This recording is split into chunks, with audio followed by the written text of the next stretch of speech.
At the January 9th Sorghum U in Enid, Oklahoma, Rodney Jones spoke to producers about sorghum management for top profits. Jones, a professor of ag economics and ag finance at Oklahoma State, discussed optimizing yields and the importance of costs and price. So we started out by talking about, okay, profit is obviously a function of revenue minus costs, with revenue being yield times price in the instance of grain sorghum. So we talked about how much influence an individual producer can possibly have in terms of yield and price. And we talked about whether or not you want to maximize yields, whether or not maximizing yields equates to maximizing profits. And that's probably one of the most important takeaways, is that when we really go out and talk about maximizing yields, what we're really probably more correctly talking about is optimizing yields, because we know mathematically, as just an economic reality, we don't ever try to truly maximize yields to maximize profits, but yields are important. So we talked about the importance of yield and price on the revenue side. And then probably even more importantly, we talked about the importance of costs, because costs are something that are definitely within the realm of control of an individual producer.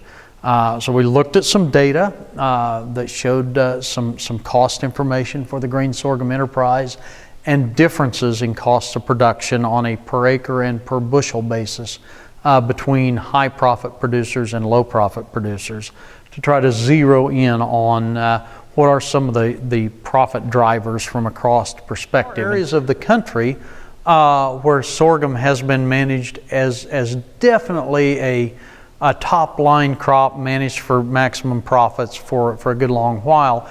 Here in north central Oklahoma, probably not so much by a huge number of producers.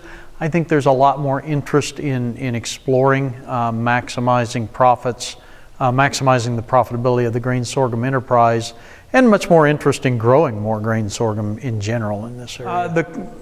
The issue is sometimes we look at data, and we look at 1 year of data, and we say, okay, this set of producers was in the top profitability third, and this set of producers was in the bottom profitability third. And one of the first questions that came to my mind many, many years ago was, okay, were they in the top profitability third because they just got lucky and got rain that year, or some other factor beyond their control, or is it truly a result of management?